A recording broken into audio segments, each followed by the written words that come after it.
Hola familia, buen día. Solo quiero agradecer todo el apoyo que le dieron a mi canción en YouTube y avisarles que en los comentarios les dejo un enlace a Facebook para quienes prefieran esa plataforma. Muchas gracias nuevamente por todo su apoyo y sin más, comenzamos. La historia que hemos conseguido para el día de hoy dista mucho de cualquier otra historia que les hayamos presentado antes.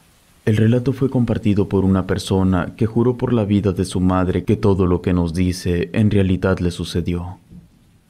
Aún así, es importante aclarar que nosotros simplemente les mostramos la historia sin tener en ningún momento la intención de convencer a nadie sobre la veracidad de los hechos.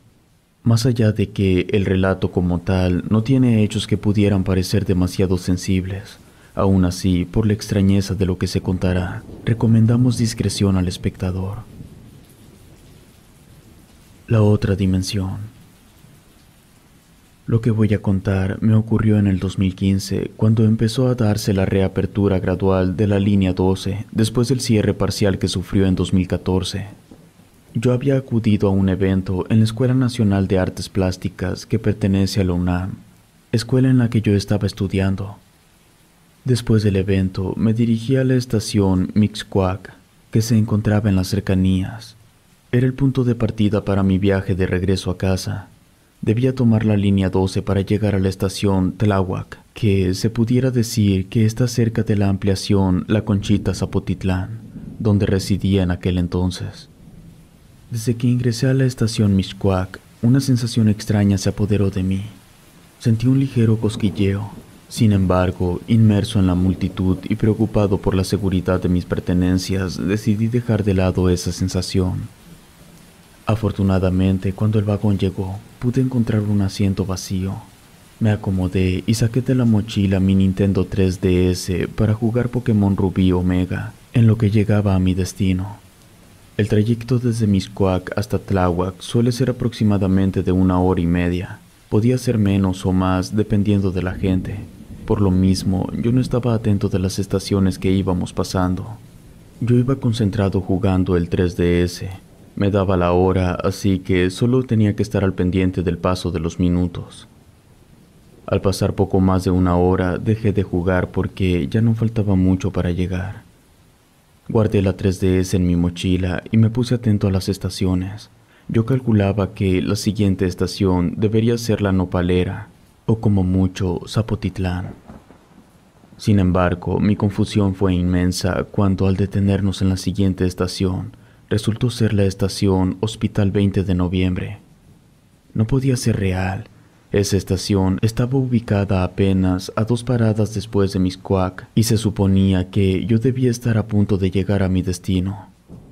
En ese momento, una mezcla de incredulidad y preocupación se apoderó de mí. Mi mente trató de encontrar una explicación. No tenía celular ya que me lo habían robado una semana antes, así que de mi mochila saqué mi 3DS para comprobar la hora. Me quedé consternado cuando confirmé que era ya la 1 de la tarde. El evento en la Escuela Nacional de Artes Plásticas había terminado poco antes del mediodía, lo que significaba que entonces sí debería estar por llegar a Tláhuac. Una muchacha que iba sentada frente a mí se dio cuenta de mi cara de preocupación y me preguntó si me encontraba bien. Yo le respondí que sí. El tiempo parecía transcurrir lentamente mientras el vagón del metro avanzaba hacia la siguiente estación. Sin embargo, un malestar repentino me invadió. Sentía como mi cabeza daba vueltas y mi estómago se retorcía. Traté de ignorar esos síntomas incómodos, esperando que desaparecieran por sí solos.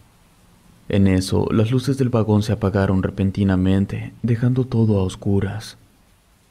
Cuando las luces volvieron, el vagón ya estaba detenido en la estación, pero justo cuando me iba a poner de pie, algo captó mi atención. La muchacha que estaba sentada frente a mí, quien momentos antes me había preguntado si me sentía bien, ya no estaba allí. En su lugar estaba un hombre de traje y corbata. Aquello, sumado a lo de las estaciones, me hicieron sentir que algo malo estaba sucediendo. Sin embargo, en medio de la confusión del momento, no le di demasiada importancia y bajé del vagón. Lo primero que hice al bajar del metro fue corroborar en qué estación me encontraba. Era la estación Zapata.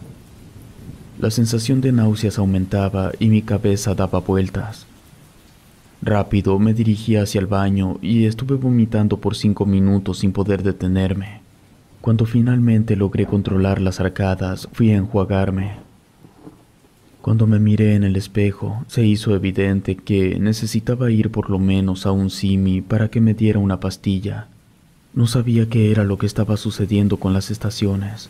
Además, necesitaba aire fresco para recuperarme. Decidí salir de la estación para buscar un lugar donde sentarme. Tenía en mi mente que cerca se encontraba un supermercado Chedraui, donde podría comprar un suero y quedarme en lo fresco hasta que me sintiera mejor.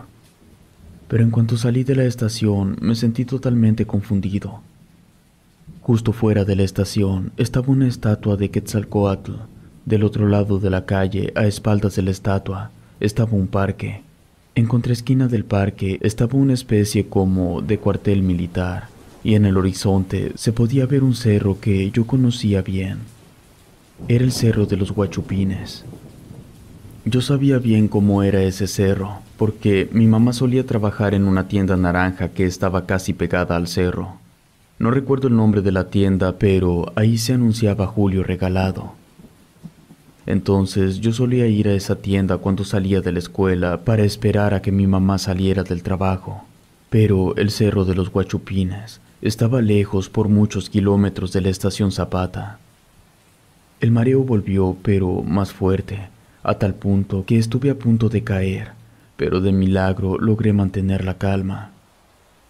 Me quedé parado unos momentos mientras seguía observando mi alrededor. Crucé hacia el parque y me senté en una banca. Algo que me pareció bastante inusual era que no había ni un solo niño jugando, ni parejas paseando. No había nadie. El parque estaba desolado. Mientras permanecía en aquel parque solitario, mi atención fue captada por una vidriera que exhibía una publicidad desconcertante. El cartel anunciaba un homenaje en memoria de José José por su primer aniversario luctuoso. Sin embargo, como todos saben, José José falleció el 2019, por lo que era imposible que en pleno 2015 se estuviera anunciando un evento en conmemoración de su muerte. Una sensación de inquietud se apoderó de mí. Tal vez puede sonar descabellado, pero en verdad empecé a considerar que de alguna forma tomar ese vagón de metro me había puesto en un lugar donde el tiempo y espacio estaban distorsionados. Esa idea era lo único que podía explicar todo lo que me estaba sucediendo. Me froté los ojos en un intento desesperado de borrar la imagen ante mí, buscando que todo aquello fuera simplemente otra cosa que mis ojos vieron mal.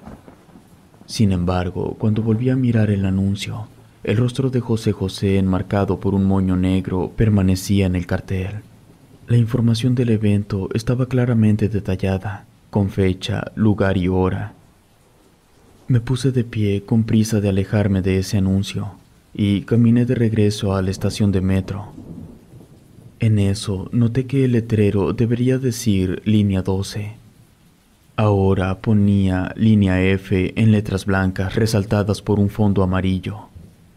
Mi desconcierto y confusión seguían incrementándose con cada cosa fuera del lugar que me iba encontrando.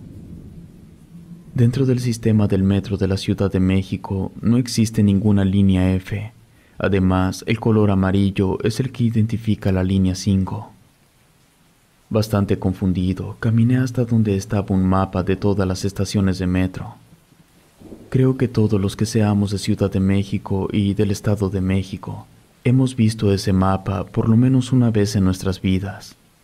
Como temía, lo que vi en el mapa que estaba puesto allí no tenía nada que ver con el mapa que todos conocemos. En lugar de las 12 líneas, me mostraba 15 líneas, cada una de ellas identificada por una letra del abecedario desde la A hasta la ñ. Cada línea estaba representada por un color específico, aunque mi memoria solo retiene algunos de ellos. El amarillo, que correspondía a la línea que había descendido, el esmeralda, el fucsia y el beige. La distribución de las líneas no era la misma, por no decir que no se parecía en absolutamente nada. Las líneas del metro marcaban rutas que se entrelazaban entre sí de tal forma que hacían un montón de triángulos y al mismo tiempo un hexágono que encerraba los triángulos. Era muy raro. Una de las puntas del hexágono se encontraba en Toluca, otro en Tepoztlán, mientras que uno más quedaba entre Zumpango y Temascalapa. Aquello era tan raro y tan imposible que incluso había líneas del metro que se adentraban en Puebla y otras dos que se desplazaban por el estado de Morelos. El sistema de metro era muchísimo más grande y las líneas abarcaban distancias gigantescas. La línea en la que yo salí, la que llevaba la letra F, iniciaba en Huixquilican y llegaba hasta Chalco. Las líneas adicionales y los colores nuevos parecían indicar que me encontraba en una especie de realidad paralela, un mundo alterado, no sé qué otro nombre se le pudiera poner al hecho de estar en un lugar que no existe dentro del mundo. Yo estaba abrumado, no sabía qué pensar, de hecho no quería pensar nada, lo único que quería era irme a mi casa. Caminé a la orilla de la calle en busca de un taxi. No tenía ninguna intención de volver a subirme al metro. Por aquel entonces muchos de los taxis estaban siendo pintados de color rosa, pero todavía había varios con la combinación de colores dorado con rojo. Por lo tanto, deberían haber sido fáciles de detectar. Sin embargo, una mirada rápida a mi alrededor reveló que no había ni rastro de ninguno de ellos. Me pareció extraño, considerando que yo me había bajado en la estación Zapata. Aún estaba dentro de la Ciudad de México.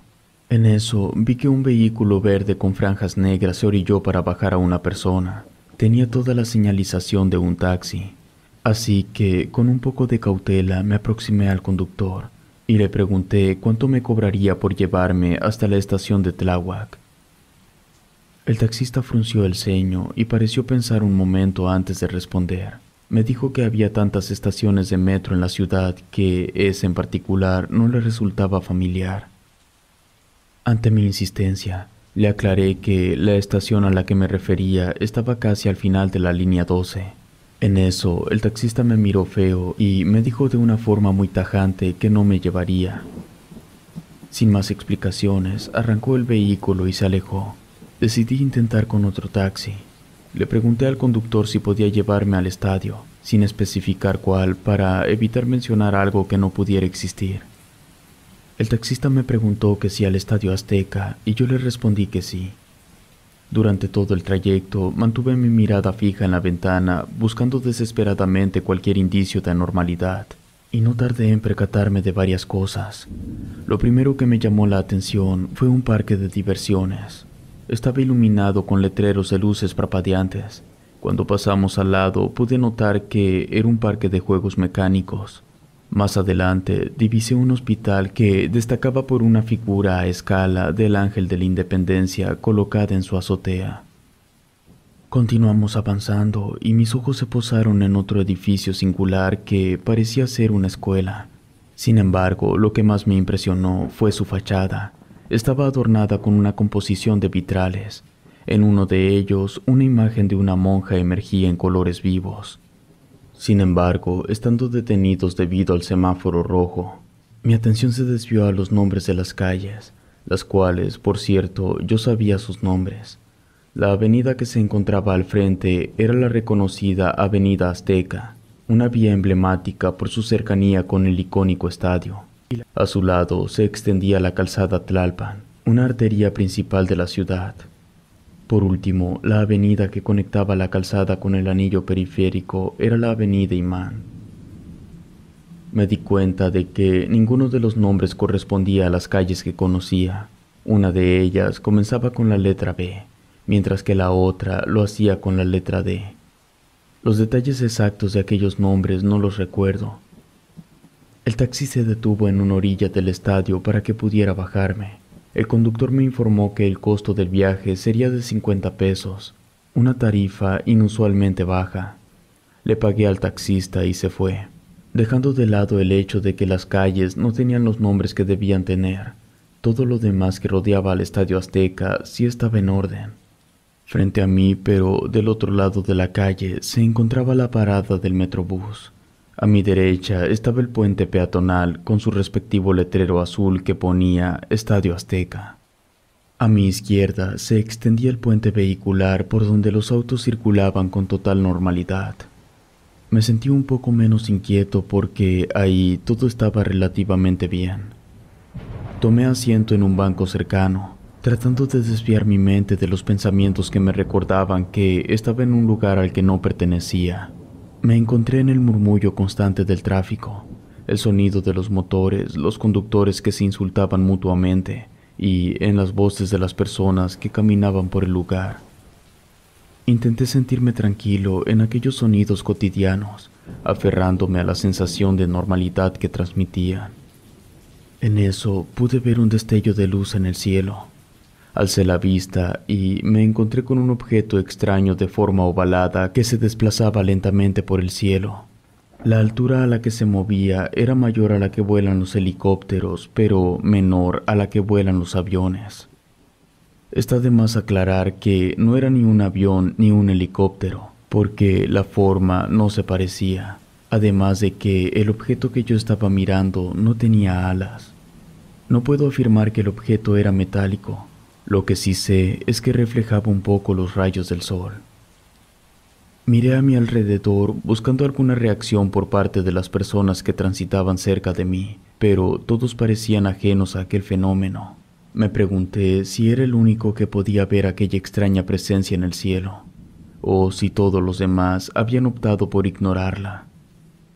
En eso se me acercó una persona y me agarró del hombro mientras me decía: «Deja de verlo, vas a llamar la atención». Yo me giré hacia la persona. Era un señor de unos 50 años. Le pregunté si sabía qué era eso. Me respondió que él no sabía, pero que todas las demás personas sí. Quiso saber cómo había llegado hasta ahí. Yo le dije que en taxi, pero él me aclaró que se refería a cómo era que yo estaba ahí si no debería estar ahí. Entendí su pregunta, pero en lugar de responderle, yo le hice a él la pregunta de si también había notado todas las cosas raras. La mirada del hombre se tornó sombría por un instante antes de responder. Sus ojos transmitían una mezcla de temor y cautela. Luego asintió moviendo la cabeza un poco. Me pidió que lo acompañara, que no era seguro platicar en la calle. Era un completo extraño para mí, pero aún así parecía ser la única persona que entendía mi situación. Por eso decidí confiar. Empezamos a caminar hacia el puente, el lado izquierdo, pero volteé un poco de reojo hacia el cielo y el objeto ovalado ya no estaba. Cruzamos la gasolinera y llegamos hasta un hotel. Me dijo que él se estaba quedando ahí, que si quería platicar debíamos entrar. Yo acepté. Estando dentro, me comentó que él llevaba unos días atrapado, que su única salvación hasta el momento había sido que los cajeros automáticos reconocían su tarjeta, lo cual le permitía cubrir sus necesidades básicas. Aún así, estaba consciente de que, una vez de que su dinero se agotara, se vería sumido en una situación extremadamente complicada. Me dijo que cuando quiso utilizar su celular para pedir ayuda a su familia, resultó que el celular estaba en blanco. No tenía ningún contacto registrado. Aún así, él intentó marcar a los números que se sabía de memoria, pero la contestadora siempre le decía que la alada que estaba marcando no existía. Marcó al 911, al 066, al 068 y al 065, pero ninguno de esos números existía. Le pregunté por qué no intentaba salir. Me explicó que desde su llegada al Estadio Azteca había ido varias veces en la dirección que creía estaba el túnel, pero por más que caminaba no daba con el lugar. Tampoco podía ir en taxi porque no sabía el nombre de la calle. Luego me preguntó cómo había llegado yo hasta ahí. Le conté que había subido al metro y cuando bajé estaba ahí. También quiso saber si recordaba en qué estación había bajado. Le dije que en la estación Zapata de la línea F. En eso le pedí que me explicara a qué se refería con que no era seguro hablar en la calle. Me contó que antes de mí se encontró con otra muchacha que también estaba perdida, solo que ella había caído en la desesperación y empezó a gritar en medio de la calle. Gritaba cosas como que quería irse a casa y que no pertenecía al lugar. Aquello se volvió incómodo cuando los transeúntes se detuvieron en seco y fijaron sus miradas en la muchacha. En ese instante, él se alejó de ella y se camufló entre la multitud. Pasaron apenas unos minutos cuando un grupo de militares llegaron hasta el lugar. Sin mediar palabra, se abalanzaron sobre la muchacha y se la llevaron sin ninguna consideración, haciendo un uso excesivo e innecesario de la fuerza. Una vez que los militares se llevaron a la muchacha, la gente retomó su camino, como si ese episodio fuera una mera interrupción de su rutina diaria.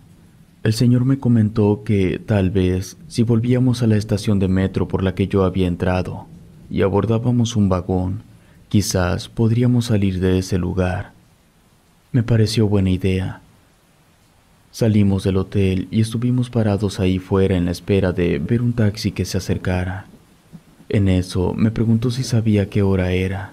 Yo saqué mi 3DS de la mochila y revisé la hora en la pantalla. Indicaba las 19:30, lo cual me desconcertó profundamente. No podía creer que hubiera pasado tanto tiempo desde que descendí en la estación Zapata. El transcurso de los minutos y las horas parecía desarrollarse de forma diferente en ese lugar. Él me mostró la hora de su celular. Decía que eran las 4 de la mañana. Entonces me comentó que todos los objetos y lugares en los que yo revisara la hora indicaban un horario diferente. Además, me dijo que durante todos los días que había pasado allí, nunca había experimentado el anochecer. Intrigado por su percepción del tiempo, le pregunté que, entonces, ¿cómo podía estar seguro de que habían pasado varios días? Su respuesta me dejó sin aliento. Él me dijo que su celular mostraba la fecha. Él había llegado el 20 de febrero, pero su teléfono ya marcaba el mes de marzo. Escuchar eso fue como un balde de agua fría, porque la fecha de la que yo venía era de finales de noviembre. Tuve la intención de preguntarle de qué año venía, pero me dio mucho miedo y preferí no hacerlo. Pasaron unos minutos de silencio que parecieron eternos, hasta que finalmente vimos la luz roja de un taxi acercándose. Le hicimos la parada y le pedí de favor nos llevara a la estación Zapata. El taxista me informó que había ocurrido un grave accidente en una de las calles que usualmente tomaría para llegar más rápido a nuestro destino. Me explicó que, como alternativa, podría tomar un camino más largo y llegar a la estación Zapata desde la parte trasera, evitando el caos generado por el incidente. Sin embargo, advirtió que este desvío implicaría un tiempo considerablemente mayor, al menos el doble de lo normal, y que si había mucho tráfico podría triplicar la duración del trayecto. Yo le comenté que no importaba, que no teníamos ninguna prisa. Entonces inició el viaje. Al igual que antes, fui todo el tiempo mirando a través de la ventana. Por cierto, me parece que no lo mencioné antes, pero los rostros de todas las personas que caminaban por la ciudad eran inexpresivos y sus ojos eran opacos. Durante el trayecto, como era de esperarse, pude notar muchas cosas fuera de lugar. Apenas 5 minutos después de partir, nuestros ojos se toparon con un edificio imponente que guardaba una sorprendente similitud con el majestuoso Palacio de Bellas Artes. Sin embargo, esta versión distorsionada presentaba una peculiaridad. En su frente se encontraba una pequeña plaza, en cuyo centro se alzaba un monumento que se asemejaba al monumento a la Revolución. Continuamos avanzando y en la distancia logré distinguir un rascacielos que se alzaba en lo más alto del horizonte.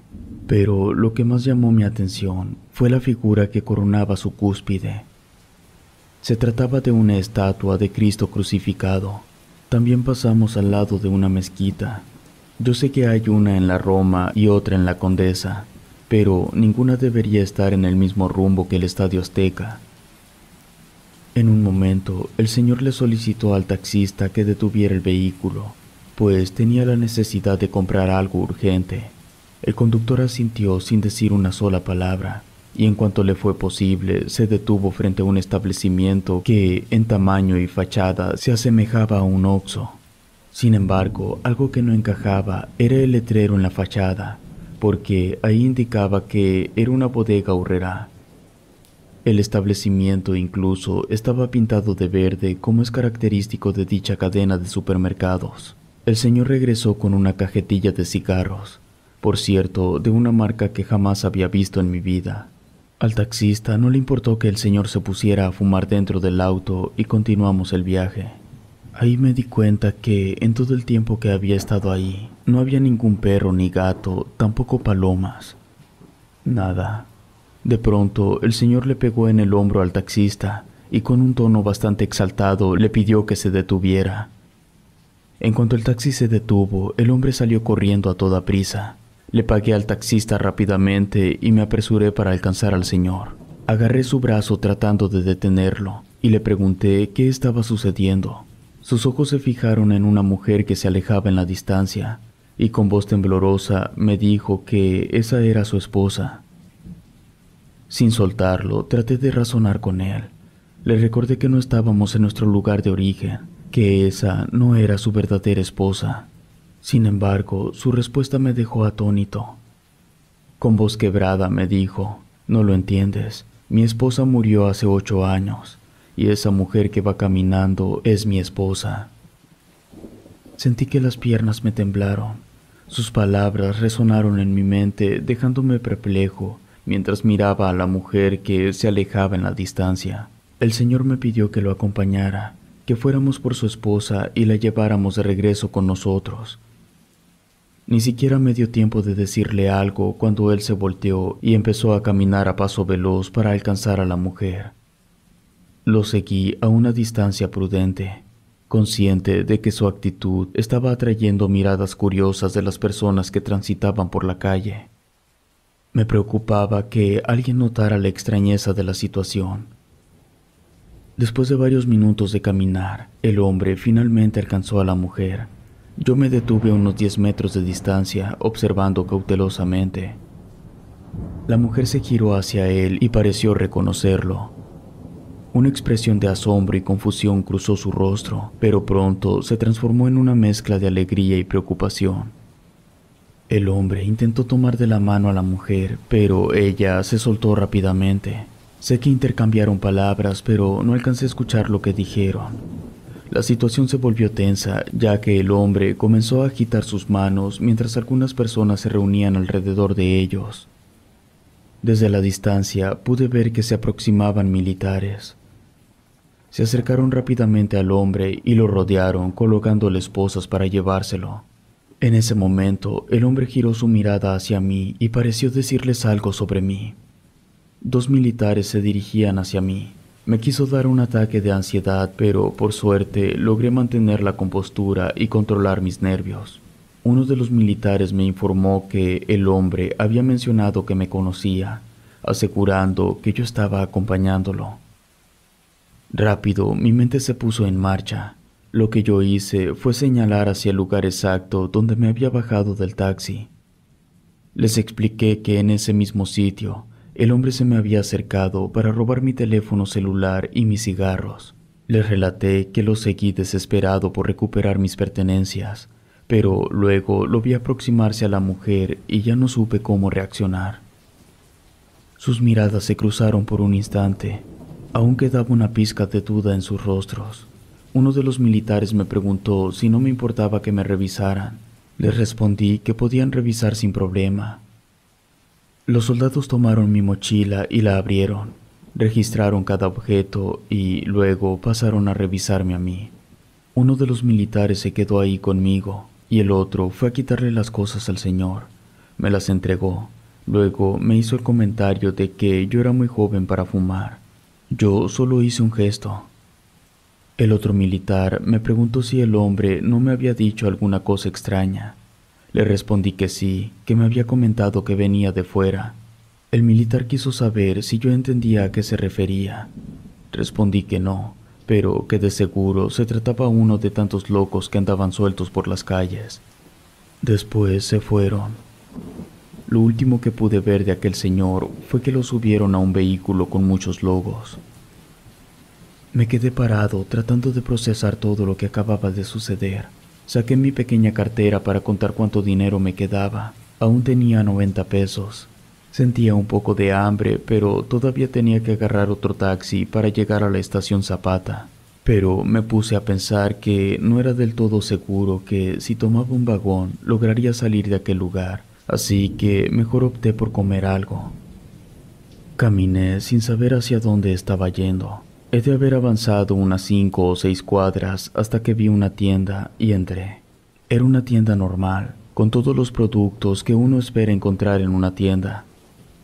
Sin embargo, las envolturas de todos los productos eran diferentes. Por mencionar algunos, el color de la bolsa de Sabritas era anaranjado. La etiqueta de las Coca-Colas era azul. La caja de la leche Lala era morada. Los productos de Bimbo no tenían el oso. Yo sé que hoy, por ley, no pueden llevar al oso, pero en aquel entonces sí lo llevaban. Aún así, en esa tienda ningún producto de Bimbo tenía el oso impreso.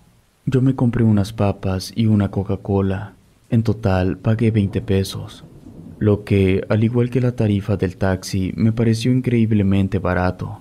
Se podría decir que aquello era lo único bueno de aquel lugar. Salí de la tienda, me recargué en un poste y comí mientras trataba de pensar con la cabeza fría. Luego de unos minutos volví a caminar hacia la acera de una de las calles y esperé un taxi.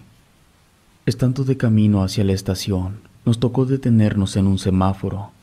Del lado de mi ventana estaban unos trabajadores intentando limpiar una pared que había sido grafiteada. Lo que estaba escrito con aerosol eran 2 frases, una que decía: "Si puedes escapar, hazlo", y la otra: "No termines encerrado en las alcantarillas". El resto del camino se me hizo eterno. Para ese punto ya me encontraba tan abrumado que decidí relajarme un poco y cerrar los ojos. No quería saber nada, ya no quería seguir comparando la realidad con el lugar en el que me encontraba. Solamente quería poner fin a todo eso. Finalmente estuve de regreso en aquella enigmática estación de metro de la línea F. Las manos me sudaban. Sentía que uno de los ojos me estaba parpadeando muy rápido. Tenía la sensación que un pequeño espasmo hacía vibrar un costado de mi cuello. Mi garganta estaba reseca, inclusive me dieron ganas de orinar. Era como si todo mi cuerpo supiera que estaba a punto de lanzar un volado en el que podía regresar o perderme para siempre. Respiré profundo y caminé hacia el interior de la estación. Compré mi boleto, crucé las vallas. Llegué hasta el andén mezclándome con el resto de la gente y esperé. Al final del túnel podía ver que se estaba aproximando un vagón. Afortunadamente, cuando el vagón llegó, pude encontrar un asiento vacío. Me acomodé y saqué de la mochila mi Nintendo 3DS para jugar Pokémon Rubí y Omega. Si aquel iba a ser mi último viaje en metro, al menos quería pasarlo haciendo algo que me había gustado desde niño. Al pasar poco más de una hora, dejé de jugar porque ya no faltaba mucho para llegar. Guardé la 3DS en mi mochila y me preparé para bajar en la siguiente estación. Ni siquiera tuve la intención de mirar cuál era el nombre. No me interesaba. Al final solo había 2 opciones. O había vuelto o me había quedado atrapado. Un señor de traje y corbata que estaba sentado frente a mí me preguntó si sabía la hora, pero le comenté que me habían robado el celular. En eso me empecé a sentir mal, mi cabeza daba vueltas y mi estómago se retorcía. De pronto, las luces del vagón se apagaron repentinamente, dejando todo a oscuras. Cuando las luces volvieron, el vagón ya estaba detenido en la estación. Pero justo cuando me iba a poner de pie, algo captó mi atención. El señor de traje y corbata que estaba sentado frente a mí, quien momentos antes me había preguntado la hora, ya no estaba allí. En su lugar estaba una muchacha. No le di mucha importancia y bajé del vagón. La sensación de náuseas aumentaba y mi cabeza daba vueltas. Rápido me dirigí hacia el baño y estuve vomitando como por 5 minutos. Al salir de la estación para buscar un lugar donde sentarme, me di cuenta que estaba de vuelta en casa. Era la estación Zapotitlán. Cruzando la calle que estaba a mi mano izquierda estaba el barandal rojo. En el camellón de enfrente había bicicletas estacionadas y a mi derecha podía ver ese letrero azul con blanco de la cerveza Corona que decía Abarrotes Danis. Me senté en los escalones que están ahí. Saqué mi 3DS para ver la hora y decía que era la 1:20 de la tarde. Si bien no estaba en la estación Tláhuac, desde ahí podía ir caminando perfectamente hasta mi casa. Me sabía el trayecto de memoria. Tuvieron que pasar casi 7 años para que yo tuviera el valor de volver a utilizar el metro. Apenas a mediados del 2022 tomé un vagón. En esos 7 años me moví en moto. Tuve que pedirle dinero prestado a un amigo para poder comprarla, pero prefería eso que usar el metro. Han pasado muchos años desde que, a finales del 2015, un vagón de la línea 12 del metro me llevó a un lugar completamente desconocido. Relato escrito y adaptado por Ramiro Contreras.